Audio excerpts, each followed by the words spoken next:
Chapter of history کے معزز سامعین، السلام علیکم۔ سامعین، تاریخ ہند کے سلسلے کی 24ویں ایپیسوڈ میں خوش آمدید۔ جب بہلول خان لودھی دہلی کا بادشاہ ہوا تو اس نے پنجاب کا صوبہ بھی دہلی کی قلمرو میں شامل کر لیا۔ یہ سیدوں کی نسبت بڑا زبردست حاکم تھا۔ اس نے 26 سال کی جنگ کے بعد جون پور کی بادشاہت، جو پورب کی جانب اودھ اور الہ آباد کے علاقوں پر مشتمل تھی، حاصل کی۔ پنجاب سے لے کر بہار تک کل ملک اس کی حکومت میں تھا، اور مسلمان مورخوں نے لکھا ہے کہ اس نے بہت اچھی طرح سلطنت کی۔ اس کو ظاہری شان و شوکت کا خیال نہ تھا۔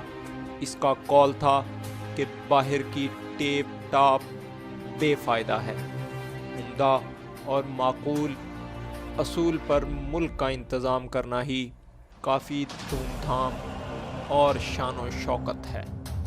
اس نے 1450 عیسوی سے 1488 عیسوی تک 38 سال تک حکومت کی۔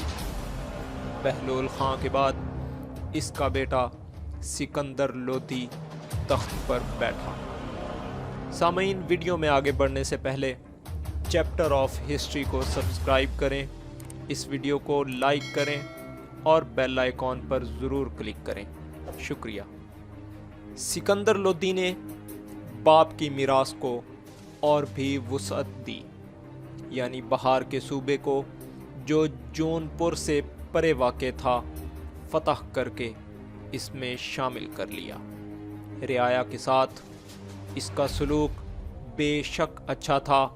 اس نے دہلی چھوڑ کر آگرے کو دارالخلافہ بنایا اور 1488 عیسوی سے 1517 عیسوی تک 29 سال سلطنت کی۔ اس خاندان کا تیسرا اور آخری بادشاہ ابراہیم لودھی تھا۔ اس نے صرف 9 سال سلطنت کی۔ اس کا انتظام خراب تھا۔ اس نے اپنے ایک بھائی کو، جو جون پور کا صوبے دار تھا، مروا ڈالا اور دوسرے کو قید کر دیا۔ باپ دادا نے جو ملک فتح کیے تھے وہ بھی اس کے ہاتھ سے نکل گئے۔ افغان قوم کے بڑے بڑے امیر شاہ دہلی کو اپنا بزرگ اور سرتاج سمجھتے تھے۔ یہ چھوٹی چھوٹی ریاستوں کے حاکم تھے اور بادشاہ ان کی عزت کرتا تھا۔ بادشاہت کا دار و مدار انہی امیروں اور منصبداروں کی مدد پر تھا۔ ابراہیم نے یہ طریقہ بھی بدل دیا۔ وہ دربار میں آتے تو ان کو نوکروں کی طرح ہاتھ باندھ کھڑا رکھتا۔ ان کو اجازت نہ تھی کہ بے بلائے بادشاہ کے حضور میں زبان ہلا سکیں۔